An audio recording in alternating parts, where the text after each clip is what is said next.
গতকাল ফরাক্কা বিডিও অফিসে কি ঘটেছে সেটা অলরেডি গোটা পশ্চিমবঙ্গবাসী সহ ভারতবর্ষ এবং ইলেকশন কমিশনার পর্যন্ত জেনে গেছেন।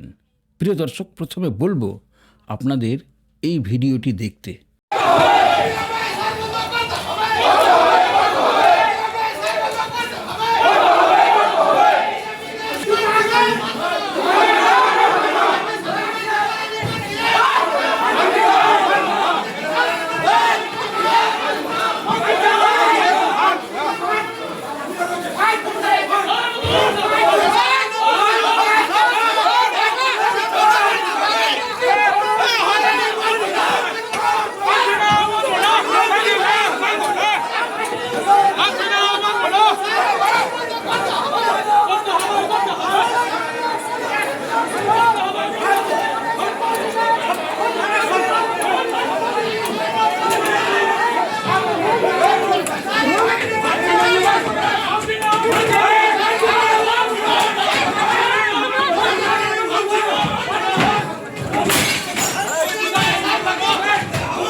মানছি না, মানবো না। মানছি না, মানবো না। মানবো না, মানবো না। এই অফিসার কালো হাত গুড়িয়ে দাও, ভেঙে দাও। ঘুরে দাও, ভেঙে দাও। এই অফিসার কালো হাত গুড়িয়ে দাও, ভেঙে দাও। ঘুরে দাও, ভেঙে দাও। আমাদের কালো হাত গুড়িয়ে দাও, ভেঙে দাও। ঘুরে দাও, ভেঙে দাও। নির্বাচন কমিশনের দ্বিচারিতা মানছি না, মানবো না। মানছি না।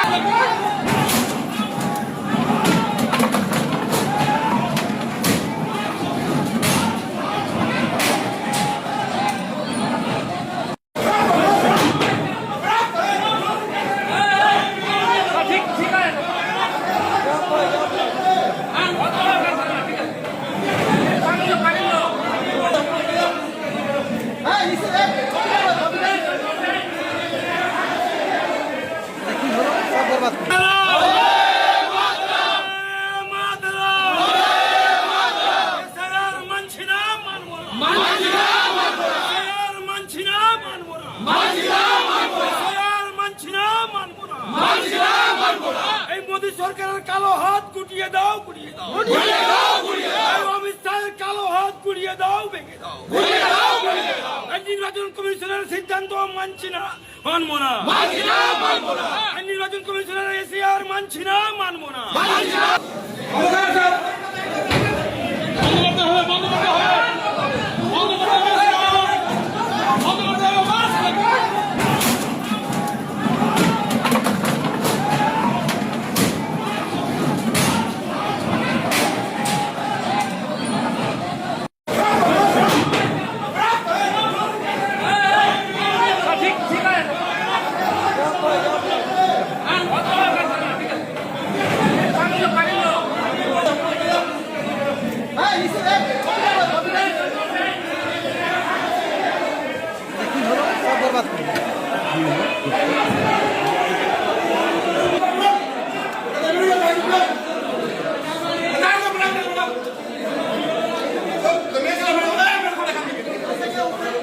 একুশের নির্বাচন হয়েছিল ফরাক্কা বিধানসভার।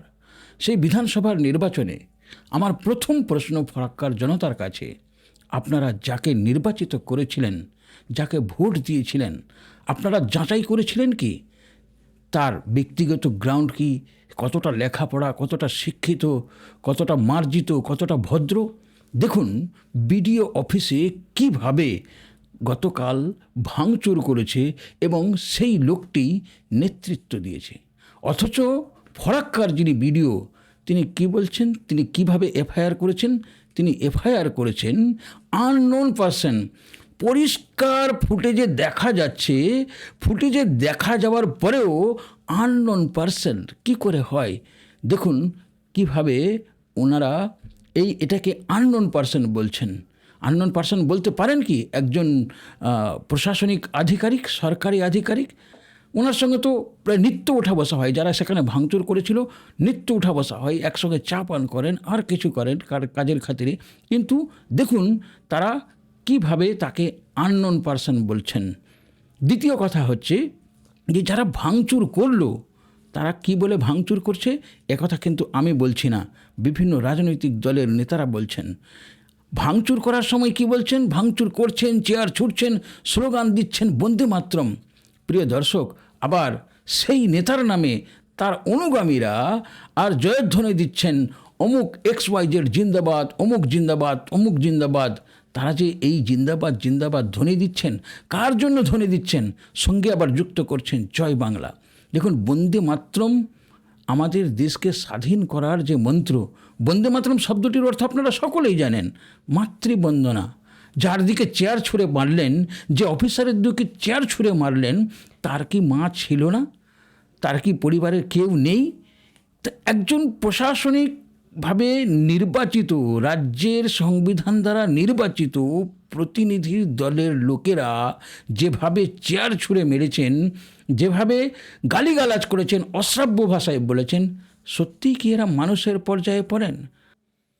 দেখুন উনি কিভাবে চিৎকার করছেন আর বলছেন এসিআর মানছি না, মানব না, এসিআর মানছি না, মানব না, এসিআর, SIR উচ্চারণ করতে পারছেন না, বন্দে মাতরম ধ্বনি দিচ্ছেন। ভাঙচুর করার সময় দেখুন তার তাবেদাররা, তার যারা সমর্থক, তারা কি বলছেন? এখানকার যত পাবলিক আছে বেরা বেরা বেরা, যত পাবলিক আছে সব বেরিয়ে যা, কী আছে এখানে বিডিও অফিসে?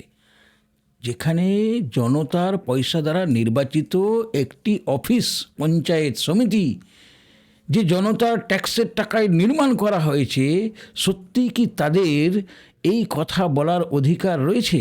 এরা কি সত্যি গণতন্ত্র চাই আমাদের দেশে, নাকি গণতন্ত্রের অধিকার গতকাল যে ভাঙচুরের ঘটনা করলো তার একটা নির্দিষ্ট প্রমাণ দিয়ে গেল? যারা ভাঙচুর করলো তারা সত্যি কি গণতন্ত্র চায় না গণতন্ত্র চায় না? ঠিক যেমনভাবে তাদের নেত্রী বলেছিলেন, প্রাণ থাকতেও আমি SIR হতে দেব না। আরে SIR তুমি কে না হতে দেবার? সংবিধান প্রদত্ত। এরাই আবার নাকি বলছে যে সংবিধান দেশের মধ্যে কেন্দ্রের যে রাজনৈতিক দল রয়েছে তারা নাকি সংবিধানকে শেষ করে দিয়েছে। আরে সংবিধান তো আপনারা মানছেন না, তাহলে আপনারা অন্যকে দোষ দিচ্ছেন কেন? দেখুন আমরা বেশি কথা বাড়াবো না, আমাদের এখানকার বিভিন্ন রাজনৈতিক দলের প্রতিনিধিরা গতকালের ভাঙচুরের বিষয়ে কি বলছেন আমরা সম্পূর্ণ দেখাবো ভিডিওটিতে। তরফ থেকে এটা দুর্ভাগ্যপূর্ণ, একজন বিধায়ক নিজে দাঁড়িয়ে থেকে গণতন্ত্র যে সংবিধান তাকে শপথ, বিধায়ক সে নিজে দাঁড়িয়ে থেকে গুন্ডাগার্দি করছে। এটা নতুন কিছু নাই, আমরা এর আগেও দেখেছি। কেদুয়াতেও আমাদের এই বিধায়কই দাঁড়িয়ে থেকে সামনে লিডিং করছিল এবং গুন্ডাগার্দি চালাচ্ছিল। তো এটা নতুন কিছু নাই। ওনার মুখ্যমন্ত্রী নিজেই তো সংবিধানকে মানেন না। যারা সংবিধানকে পকেটে নিয়ে এতদিন বলতেন যে সংবিধান বাঁচাতে হবে, আজকে তারাই সংবিধানকে খোলামেলা ভাবে উল্লঙ্ঘন করছে। তো এটা নতুন কিছু নাই, এদের কাছ থেকে কিছু কাম্যও নাই। এই যে ভাঙচুর হলো, ভাঙচুরের সময় তারা স্লোগান দিয়েছে বন্দে মাতরম। আপনি কি বলবেন এই একজন বাঙালি হিসাবে, যে বাঙালি বন্দে মাতরম গান রচনা করে তিনি বলেছেন যে আমরা দেশকে স্বাধীন করেছি? সত্যি কি তৃণমূল তখন ছিল? তারা বলছে স্বাধীন করেছি, তারা কি জনসাধারণকে বিভ্রান্ত করছে না? কি বলবেন? দেখুন, প্রথমত আমি একজন ভারতবাসী হিসেবে, তারপরে আমি দ্বিতীয়ত বাঙালি হিসেবে এটা খুব লজ্জিত। কারণ বন্দে মাতরম আমাদের ঋষি বঙ্কিমচন্দ্র নিজে তৈরি করে গেছিলেন। আজকে তারই যে বন্দে মাতরম তাকে সম্পূর্ণভাবে এরা মিথ্যা প্রচার তিনি আবিষ্কার করেন, সেই সময় তৃণমূলের কোনো অস্তিত্বই ছিল না। আজকে তারা ক্রেডিটটা নিতে চাইছে এবং বন্দে মাতরম স্লোগান দিয়ে গুন্ডাগার্দি শুরু করেছেন। বন্দে মাতরম স্লোগানটা গুন্ডাগার্দির জন্য নয়, এটা ভারতের সংবিধান এবং ভারতের মানুষকে উৎসাহিত করার জন্য এই স্লোগান। গতকাল যেভাবে বন্দে মাতরম স্লোগান দিয়ে ভাঙচুর করেছে পাবলিক প্রপার্টি, বিডিও অফিস মানে পাবলিক প্রপার্টি, আমাদের জনগণের ট্যাক্সের টাকায় যত সরকারি অফিস নির্মিত হয়েছে, এইভাবে ভাঙচুর করা কি উচিত হয়েছে? দেখুন, এইটাতে সম্পূর্ণ গুন্ডাগার্দি করেছে। এটা আমাদের মুখ্যমন্ত্রী শিখিয়েছেন এইসব এমএলএদেরকে, যাদের আজকে ফারাক্কার মানুষ আশা করে তাকে ভোটে জিতিয়েছেন এবং বিধায়ক বানিয়েছেন। উনি সংবিধানের শপথ নিয়ে আজকে এই জায়গায় চ্যালেঞ্জ ছুড়ে দিচ্ছেন প্রশাসনের সামনে। আজকে এখনো পর্যন্ত তাদের নামে কতগুলো কমপ্লেন হলো, তারা কিভাবে অ্যারেস্ট হচ্ছে, সে কমিশনের দায়িত্বে রয়েছে। যেহেতু এসআইআর সম্পূর্ণ কাজ নির্বাচন কমিশন নিজের মতো করে চালাচ্ছেন, আমরা আশা রাখবো এই সমস্ত জিনিস যাতে আগামী দিনে না হয়। আর রাজ্যের মুখ্যমন্ত্রী বলেছিলেন যে এসআইআর আমরা লাগু হতে দেব না, তাহলে উনি সম্পূর্ণভাবে এসআইআর লাগু করি, এসআইআর এর কাজ চলছে বর্তমানে, এবং তারই সমস্ত স্টাফ, গোটা রাজ্যের যত শিক্ষক, যত কর্মচারী, সরকারি কর্মচারী, সবাইকে উনি এই কাজে লাগিয়েছেন। তাহলে এইরকম গুন্ডাগার্দি হবে কেন? আপনি কি মনে করছেন কালকে বিধায়ক যেভাবে নেতৃত্ব দিয়ে ভাঙচুর চালিয়েছে তাদের বিধায়কের অবিলম্বে অ্যারেস্ট হয়ে যাওয়া উচিত? আমি ব্যক্তিগতভাবে মনে করি, এবং আমাদের সাধারণ মানুষও যেটা চাইছেন, যে উনি যে গুন্ডাগার্দিতে নেমে এসেছেন, আজকে একজন বিধায়ক যদি গুন্ডাগার্দি করে, তাহলে তার সাথে সাথে তার চাঙ্গু পাঙ্গু যত আছে সবাই গুন্ডাগার্দি নিজেকে বিশাল কিছু ভাবতে শুরু করবে। আমরা চাই আইনের পথে চলুক, এবং আইনত যেটা হবে সেটাই করা উচিত। এটা যদি জনসাধারণ এরকম ভাঙচুর করতো তাইলে কি হতো? সঙ্গে সঙ্গে বিডিও অফিসে তাকে অ্যারেস্ট করে নিত। এটা যদি বিরোধীও কেউ থাকতো, সঙ্গে সঙ্গে পুলিশ ডেকে সঙ্গে সঙ্গে তাকে অ্যারেস্ট করে দেওয়া হতো। এবং না করছে বলে মনে করছেন? 100% পুলিশ প্রশাসন পক্ষপাতিত্ব করছে, নিশ্চুপ রয়েছে। সকাল থেকে সেই নাটক শুরু করেছে তৃণমূলের নেতারা। সেই নাটক শুরু হতে হতে এক সময় এসে বিডিও অফিস ভাঙচুর, টেবিল ছুঁড়ে মারা, চেয়ার ছুঁড়ে মারা, এই সমস্ত জিনিস গোটা ফারাক্কার মানুষ, গোটা পশ্চিমবঙ্গের মানুষ দেখেছে কালকে। তৃণমূলের স্লোগান হচ্ছে মা মাটি মারামার, মা মাটি বা মা ছিল না, তাকে যেভাবে ছুড়ে মারা হয়েছে। আমি বারবার বলছি যে এটা আমাদের সবচেয়ে লজ্জার বিষয়, মানুষকে কলঙ্কিত করেছে।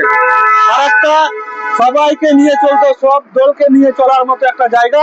ফারাক্কা গোটা পশ্চিম বাংলাকে দিশা দেখাতো। আজকে সেই ফারাক্কায় গুন্ডাগার্দি, মাস্তানি, চুরি, লুটপাট সব শুরু হয়ে গেছে এই এমএলএ আসার পর থেকে। বিধায়ক ফারাক্কাকে অপমানিত করেছেন, নারায়ণের কনস্টিটিউশনকে অপমান করেছেন, কি মনে করেন? লাঞ্ছিত করেছেন।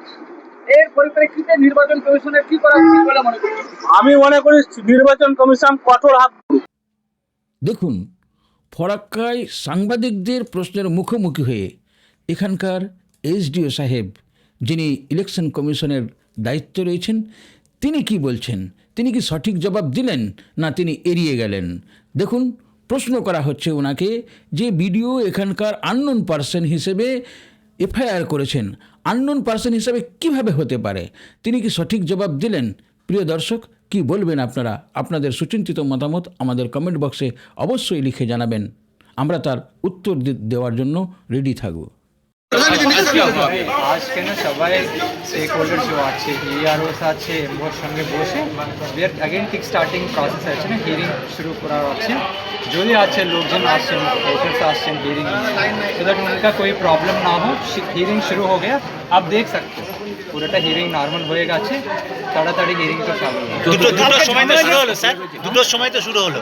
না না না, এখনই मतलब হ্যাঁ 10-15 মিনিট হয়ে গেছে। 10-15 মিনিট শুরু হলো যেখানে मतलब এখন শুধু এখানে এসডিপিও সাহেব আছেন, it was just a confidence building measure কি আপনার তো পুরাটা সেফটি থাকবে, সো দ্যাট ইউ ক্যান আপনার নর্মাল যে ডিউটি আছে আপনি কন্টিনিউ করতে হবে। স্যার কালকের ঝামেলায় স্যার, কজন স্যার। নাম এফআইআর করা হয়েছে? হ্যাঁ হ্যাঁ, কালকের ঝামেলায় এখন অব্দি কজনকে নাম এফআইআর করা হয়েছে? এফআইআর তো হয়ে গেছে, 4 লোক অ্যারেস্ট भी হয়ে গেছে। দেখুন ইনভেস্টিগেশন চলছে। ভিডিও সাহেব আননোন কেন বললেন? ফুটেজে সমস্ত দেখা যাচ্ছে 4 ঘন্টা পরে এ হয়েছে, অনেকেই চেনা আননোন। আবি এখন ইনভেস্টিগেশন চলছে, পরে এটা বলতে চাই। স্যার যিনি নেতৃত্ব দিলেন স্যার এমএলএ কেও চেনা যাচ্ছে, কিন্তু তার সত্ত্বেও তিনি স্যার, কোনোরকম স্যার স্যার কেন লিখলেন? Sir sir sir sir sir MLA বাদ গেল কেন? এমএলএ বাদ গেল কেন? এমএলএ নাম নেই কেন? স্যার স্যার নিরীহ মানুষকে অ্যারেস্ট করা হচ্ছে স্যার, এটাও বলা হচ্ছে যে নিরীহ মানুষ অ্যারেস্ট হচ্ছে। এমএলএ নাম বাদ গেল কেন?